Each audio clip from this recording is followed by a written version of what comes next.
안녕하십니까, 레필입니다. 5월 25일 실전 투자 종목 리뷰하도록 하겠습니다. 두산 팝켓, 한국전력, 한국항공우주, 한국정보인증, SCI 평가 정보입니다. 네, 증시 보겠습니다. 코스피, 코스닥 둘 다 상승했습니다. 네, 드디어 반등다운 반등이 좀 나온 것 같고요. 오늘은 코스피 외국인 드디어 매수 들어왔습니다. 많은 양은 매수하지 않았습니다. 하지만 기관이 크게 매수를 하면서 지수를 좀 끌어올리는 모습이었고요. 코스닥 같은 경우는 외국인 위주로 많이 들어왔고 기관도 적지 않게 매수를 했습니다. 최근에 이제 증시 분위기가 계속 축축 처지고 조금씩 저점을 낮춰가면서 좀 하락을 하는 듯한 모양이었는데요. 다행히 코스닥 같은 경우는 어제 크게 내린 이후 바로 반등을 좀 해줘서 다행입니다. 자, 코스피부터 차트 보겠습니다. 코스피 위태위태하게 61선 위에서 자리를 좀 잡다가 다시 한번 양봉이 나왔고요. 21선 위로 빼꼼 내밀었습니다. 그래서 계속해서 이 큰 횡보 구간을 이어가고 있는 것 같고 3200선을 넘어서 그 위로 올라가야지 확실한 박스권 돌파를 진행을 하면서 좋은 모습을 보일 것 같습니다. 자, 그래서 투자자가 외국인이 계속 매도를 이어가다가 드디어 한 10일 만인가요? 10일 만에 매수가 들어왔고요. 기관 같은 경우는 금융 투자가 꽤 크게 많이 들어왔네요. 자, 그래서 코스피를 비롯해서 지금 해외 증시도 좀 괜찮게 진행이 되어서요. 또다시 상승 신호탄이 나왔는지 일단 분위기 한번 지켜보도록 하겠습니다. 특히 오늘 중국 상해종합이 많이 올랐고요. 어제 나스닥도 1.4% 오르면서 분위기 좋게 진행되었습니다. 자, 그 다음에는 코스닥이고요. 코스닥도 1.4% 962포인트 찍었고요. 어제 음봉을 바로 말아 올리면서 다행히 121선을 지켰습니다. 그래서 이전에도 이렇게 하루 만에 바로 올리는 그런 양봉이 자주 나왔고요. 특히 코스닥이 좀 심하게 변동이 있는 것 같습니다. 자, 그래서 다행히 반등을 했고 61선과 21선이 지금 모이는 지점에서 저항을 맞고 떨어지지 말고 다시 한번 이 자리 잘 지키면서 가야 될 것 같습니다. 투자자는 외국인이 매수를 했고요. 최근에 이 분위기 전체로 보았을 때는 외국인이 이제 코스닥 쪽에 조금 힘을 실는 모습이긴 합니다. 그래서 며칠 더 지켜봐야 되겠지만 외국인은 코스피보다는 코스닥으로 가고 있고 기관이 코스피를 매수를 하고 있습니다. 자, 그 다음에 환율 같은 경우는 뭐 조금 하락을 했고요. 그 다음에 선물 지수 지금 보시면 다우존스, 나스닥 또 이렇게 상승을 하고 있습니다. 그래서 나스닥이 0.6%또 선물 지수가 상승하고 있고요. 유럽 같은 경우는 거의 보합으로 보겠습니다. 그 다음 뭐 원자재 가격도 조금 내리고 있고요. 뭐 크게 변화 없이 진행이 되고 있고 암호화폐는 또 뭐 머스크 발언으로 또 크게 급등을 한 것 같습니다. 그 다음에 채권 같은 경우는 미국 10년물, 미국 10년물은 1.59%죠. 그래서 조금 내렸습니다. 1.6%대를 잘 지켰다가 드디어 이제 1.5%대까지도 이렇게 하락을 좀 했는데요. 이렇게 국채 금리가 하락을 한다는 것은 국채에 대한 수요가 좀 줄어든다는 것이고요. 열심히 올라가던 그 국채 금리가 조금 상승에 제동이 걸렸기 때문에 당분간은 증시에 크게 영향을 미치진 않을 것 같습니다. 자, 그래서 사실 국채 금리가 떨어진다는 것은 조금은 좋은 신호라고 볼 수도 있겠습니다. 자, 금리 상승이 조금은 멀었다. 그렇게 생각할 수도 있고요. 하지만 인플레이션에 대해서는 계속 경계를 해야겠지만 지금 다행히 원자재 가격이 조금씩 안정화를 가지고 있는 것 같습니다. 그래서 오늘 이 정도로 보고요. 해외 증시 오늘도 나스닥, 다우가 또 좋게 진행이 되고 있으니까 내일도 좀 올랐으면 합니다. 자, 오늘 증시는 여기까지 보겠습니다. 네, 두산 먼저 보겠습니다. 두산 2,800원 올라서 81,000원 마무리했고요. 자, 8만원을 또 금세 회복을 해서 꼬리 달았던 데까지 양봉으로 다 밀어 올렸습니다. 그래서 두산이 정말 무섭게 올라가고요. 진짜 두산이 한번 힘을 받으니까, 네, 나머지 두산 그룹주보다 제일, 네, 힘이 좋게 올라가는 것 같아요. 사실 힘이 좋다라는 표현을 하기가 좀 애매한 것이 거래량이 실리진 않았거든요. 근데 거래량이 없는 채로 이렇게 급등을 하다 보니까 개인분들도 잘 모를 것 같고요. 네, 이렇게 제가 매일매일 친절하게 리뷰를 해주고 있는데도 잘 모르시는 분들이 많을 것 같습니다. 그래서 두산 같은 경우는 이미 원래 이어오던 상승 추세 상단선에서 잠깐 조정을 받고 이미 돌파를 해버렸고요. 이때부터는 그냥 쭉 올라갈 수도 있을 것 같습니다. 그래서 21선을 터치도 한 번도 안 하고 그냥 그대로 위로 뻗어버렸기 때문에요. 네, 지금 8만원까지 돌파를 해버렸습니다. 그래서 제가 생각했던 이 9만원, 네, 요 정도 240주선까지 올라갔다가 잠깐 이제 좀 쉬어가지 않을까, 이렇게 뭐 쉬어가지 않을까라는 생각입니다. 자, 뭐 이렇게 참 무식하게 올라가네요. 네, 거래량 없이 이렇게 올라가니까 진짜 강성주주분들만 좀 돈을 크게 벌었을 것 같습니다. 월봉도 양봉으로 2개월 동안 꽉 올랐고요. 네, 좋아 보입니다. 자, 그래서 기관과 외국인이 쉬지 않고 조금씩 매수를 하고 있습니다. 네, 티 안 나게요. 근데 주가는 계속 올라가고 있고요. 뭐 더할 나위 없이 좋습니다. 지금 뭐 더 볼 게 없어요. 두산은 아무래도 두산 지주사가 제일 이제 돈을 많이 벌 거니까요. 네, 두산 중공업이 제일 잘 나가고 있습니다. 이번에 한미 원전 협력으로 인해서 아주 크게 이제 터졌기 때문에, 네, 미래 기술 SMR의 소형 원자력이죠. 네, 그쪽에서 큰 수혜를 볼 것으로 보이기 때문에 두산 쪽은 이제 미래 먹거리가 완벽하게, 네, 정해졌습니다.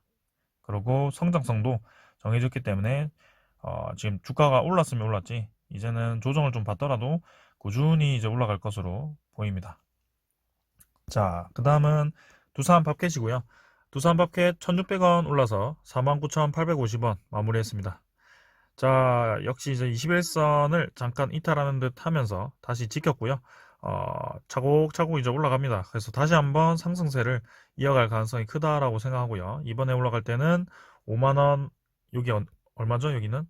네, 52,000원 선을, 네, 회복을 좀 하면서 이 고점 라인을 좀 뚫을 것으로 보입니다. 자, 그래서 두산 밥켓이 한번 힘 받으면 이렇게 쭉 올라버리는 경향이 있기 때문에요.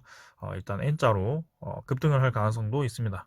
자, 저는 최소 10% 이상의 상승 여력이 남아있다라고 보고 있고요. 두산 밥켓 같은 경우는 올해 실적이 영업이익 7천억 이상으로 잡혀 있기 때문에요. 북미 시장도 상당히 크게 수혜를 보고 있고 계속해서 올라갈 가능성이 크다. 네. 최근에 이제 매각 이슈가 좀 부각되긴 했었는데 뭐 거기에 대해서는 아직 언급된 건 없고요. 올해는 이제 월봉의 그 고점 라인을 여기서 이제 뚫어버렸기 때문에요. 네, 계속 올라갈 가능성이 크다라고 보여집니다.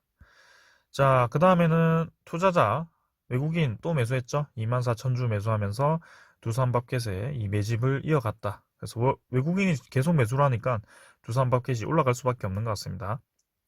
내일도, 네, 상승이 예상이 됩니다. 그 다음은 한국전력이고요. 한국전력은 24,900원 오늘 보합 마무리를 했습니다. 자, 잠깐 이제 쉬어가는 듯 하고요. 네, 또 이렇게 상단에서 저항을 좀 받는 모습이죠. 네, 박스권 전체에서 상단 위치에서 저항을 맞고 또 음봉이 떴는데요. 자, 여기서 또 한번 이제 주가를 좀 내렸다가 박스권을 이어갈 것인지 아니면 바로 힘을 한번 줘서 이 오랜 횡보 구간을 이겨낼 것인지 한번 지켜보도록 하겠습니다. 며칠 내에 이제 결판을 좀 낼 것으로 보이고요. 오늘 하락분에 대해서 이렇게 말아 올렸다는 점에서는 한번 위로 올릴 수도 있을 것 같은데 한국전력이 지금 주봉상으로도 120주선까지 돌파를 하면서 뭔가 이제 상방으로 숨통이 탁 트였거든요, 일단. 그래서 나갈 수 있는 위치이긴 합니다. 한번 그 수급에 따라 또 급격하게 움직일 수 있을 것 같은데 한번 지켜보겠습니다. 자, 기간이 심상치 않습니다. 계속 매수하고 있습니다. 35만 8천 주 매수하면서 금융투자, 보험, 투신, 그 다음에 연기금이 이틀 연속 매수를 했고요. 자, 사모펀드까지 매수했습니다. 그래서 자, 한국전력이 드디어, 네, 저가 매수가 기간이 들어오는 것 같고요. 5일 연속 매수가 들어왔습니다. 이전까지는 제가 계속 기관이 매수하기 전까지는 한국전력이 오르진 않을 것이다. 이 연기금이 매수하기 전까지. 근데 그 연기금이 지금 이틀 연속 매수를 했고요. 심지어 어제는 140만 주까지 매수하면서 좋게 진행이 되었습니다. 자, 그래서 지금 저는 상당히 기대가 크고요. 외국인이 좀 차익 실현 물량을 뱉었습니다만 기관이 이렇게 받쳐준다면 한번 요때와 같이 크게 갑작스럽게 급등을 할 수 있는 가능성이 높습니다. 자, 한번 기대해 보겠습니다. 그 다음에는 한국항공우주고요. 자, 우주산업, 그 다음에 미사일 관련 방산 기업들이 힘을 많이 받았습니다. 지금 미사일 주권 회복을 하면서 한국항공우주가 힘을 많이 받은 것 같고요. 하나그룹주와 그 다음에 한국항공우주가 이렇게 크게 오른 것 같습니다. 자, 그래서 반등을 적절하게 해줬고, 네, 이렇게 양봉까지 올리면서 21선을 바로 뚫어버리는 모습. 네, 61선 저항 먹고 좀 떨어지긴 했습니다만 이대로 꾸준히 올라갈 가능성이 크다라고 보여집니다. 그래서 요 21선과 61선 사이에서 좀 자리를 잡았다가 올라갈 수도 있고요. 바로 V자로 올라갈 수도 있는데 결국에는 이 방산 호재도 터졌고, 네, 우주 산업 쪽으로는 계속 개발이 필요한 부분이라 네, 국가적인 투자도 좀 받을 것이고요. 한국항공우주는 저는 월봉상으로 저점 위치에 위치한다. 그래서 결국에는 꾸준히 올라갈 것이다 라고 얘기를 드렸고요. 네, 제가 사실 24,000원 정도부터 좀 리뷰를 해왔는데 목표가가 도달했음에도 불구하고 계속 리뷰를 하고 있는 이유는 중장기적으로 계속 올라갈 가능성이 크다라고 생각해서입니다. 그래서 저는 실제로 투자하고는 있지 않지만 이렇게 꾸준히 올라가는 주식들을 리뷰를 계속 해보고자 하고요. 혹시나 이제 여러분들이 가지고 계신 분들이 있을 것 같기 때문에 네, 계속 리뷰를 해드리겠습니다. 자, 정확하게 481선 딛고 반등을 했네요. 자, 그 다음에 투자자 봐야죠. 투자자가 기간이 22만 주나 매수했네요. 네, 금융투자가 많이 매수했고 투신 매수했고요. 네, 그래서 기간이 이제 매도를 멈추고 이렇게 매수가 들어오니까 한국항공우주도 움직이기 시작했다. 그 다음은 한국정보인증 70원 올랐고요. 얘는 계속해서 이제 좀 기다려야 된다라는 말씀을 드리고 싶고 좀 더 옆으로 횡보하는 구간이 필요하겠습니다. 그래서 21선이 좀 내려왔는데요. 21선부터 좀 돌파를 해서 서서히 이제 21선과 함께 좀 나가는 모습으로 보도록 하겠습니다. 자, 그래서 오늘은 크게 볼 건 없고요. 지금 이제 20주선과 60주선이 거의 이제 만나기 직전이죠. 그래서 조만간 이제 움직임이 좀 있을 것으로 저는 보는데 딱 이제 여기 튀어나갈 쯤에 네, 한번 치고 나갈 것으로 보입니다. 자, 투자자는 뭐 외국인 조금 매수했고요. 뭐 크게 없습니다. 다음은 SCI 평가 정보고요. 얘도 마찬가지 아직까지도 하락 추세를 끝내지 못했다. 그래서 바닥을 형성하는 듯 하면서 다시 떨어졌고요. 이대로 더 떨어진다면 3,800원 선까지도 가능하기 때문에요. 확실히 이제 바닥을 보고 추가 매수를 하든지 신규 매수를 하든지 그렇게 하는 게 좋을 것 같습니다. 그래서 21선과 평행하게 떨어지고 있기 때문에요. 얘는 계속 하락할 것으로 보이네요. 자, 외국인이 계속 매도하고 있습니다. 그래서 SCI 평가 정보는 사실 조금 어느 정도 올랐을 때 정리를 하고 네, 리뷰를 끝내려고 했는데 일단 다시 반등을 하는 시점까지 보도록 하겠습니다. 네, 그래서 이쪽 3,800원 선까지 떨어졌다가 좀 반등을 할 것으로 보이네요. 자, 오늘은 이 정도로 보고 마치도록 하겠습니다. 네, 내일도 장이 좀 좋다면 지금 여기 있는 종목들은 좀 좋게 움직일 가능성이 크다라고 생각합니다. 자, 오늘은 여기까지 하겠습니다. 감사합니다.